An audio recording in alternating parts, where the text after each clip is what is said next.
और भारी तबाही और आपदा के बाद ऋषिकेश में धीरे धीरे गंगा का जलस्तर अब कम होने लगा है। पिछले 24 घंटे में जलस्तर में काफी कमी आई है। तो ऋषिकेश में आपको बता दें कि गंगा का जलस्तर घटने लगा है। जलस्तर में पिछले 24 घंटे में काफी कमी आई है, जिससे लोगों को राहत की सांस मिली है।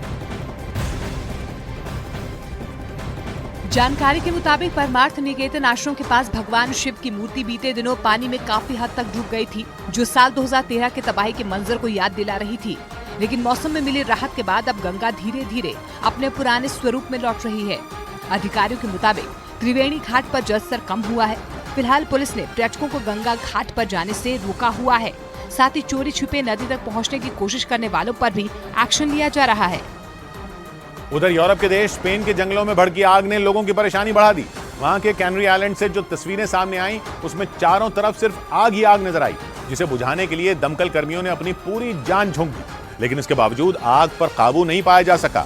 तस्वीरों में वहां के रिहायशी इलाकों के पास काला धुआं उठता नजर आया, जिसके खतरे को देखते हुए वहां रहने वाले 4000 से ज्यादा लोगों को सुरक्षित जगहों पर पहुंचाया गया। बताया गया कि तेज हवाओं की वजह से जंगलों की आग रिहायशी इलाकों तक पहुंच गई थी। तस्वीरों में कई किलोमीटर दूर से ही आग की लपटें उठती दिखी।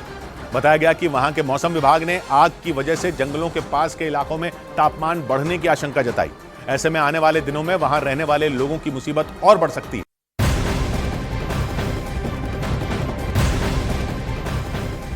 और बड़ी खबर आपको बता दें, बीजेपी केंद्रीय चुनाव समिति की बैठक में प्रधानमंत्री नरेंद्र मोदी, अमित शाह और जेपी नड्डा शामिल हुए हैं। सूत्रों के हवाले से बड़ी खबर है कि बीजेपी केंद्रीय चुनाव समिति की बैठक में छत्तीसगढ़ की कुल 27 सीटों पर चर्चा हुई है। करीब 1.5 घंटे की चर्चा में उम्मीदवारों और लोकल स्तर के मुद्दों पर चर्चा हुई।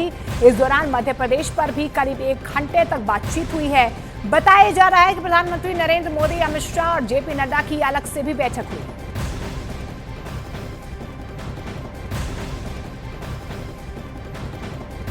इस बीच केवल दिल्ली ही नहीं बल्कि महाराष्ट्र में भी विपक्षी गठबंधन इंडिया में खटपट बढ़ती नजर आई, क्योंकि शरद पवार और अजीत पवार की मुलाकात के बाद कांग्रेस और उद्धव गुट वाली शिवसेना में नाराजगी की खबरें आई, जिस पर कांग्रेस के कुछ नेताओं के बयान भी आए, जिनके बारे में सवाल पूछने पर एनसीपी नेता जितेंद्र आवाड़ नाराज दिखे। कांग्रेस के जो वरिष्ठ नेता हैं वो अलग अलग बातें करते हैं, कुछ कंफ्यूजन है। ठीक है, नासमझ लोग रहते हैं हर पार्टी में, तो क्या करें उसके लिए। ठीक है, चलते। पवार साहब ने अपनी भूमिका स्पष्ट कर दी और मुझे लगता है मीडिया ने भी इस बात को रोकना चाहिए। कांग्रेस नेता दिग्विजय सिंह ने हिंदू राष्ट्र की मांग करने वालों पर निशाना साधा। खबर उड़ी कि दिग्विजय का इशारा कमलनाथ की ओर था, जिसके बाद दिग्विजय के बयान पर बीजेपी ने भी कांग्रेस को घेर लिया। कुछ दिन पहले कमलनाथ ने हिंदू राष्ट्र का समर्थन किया था, जिसके बाद यह चर्चा होने लगी कि दिग्विजय समेत मध्य प्रदेश कांग्रेस के कई नेता इस बयान से नाखुश हैं। जो व्यक्ति ने भारतीय संविधान की शपथ ली है, वो अगर हिंदू राष्ट्र में विश्वास करता तो पहले पद छोड़ देना चाहिए। ये कहा है मैं आज भी कायम हूँ। दिग्विजय सिंह जी ने तुष्टीकरण की राजनीति के विरुद्ध चुनावी हिंदू जो कमलनाथ बने हुए हैं, उस पर इशारा करते हुए उनसे इस्तीफा मांगा है। और बड़ी खबर आपको बता दें, मणिपुर हिंसा में सीबीआई जांच और ज्यादा तेज हो गई है। इस मामले में सीबीआई ने 11 एफआईआर दर्ज की है।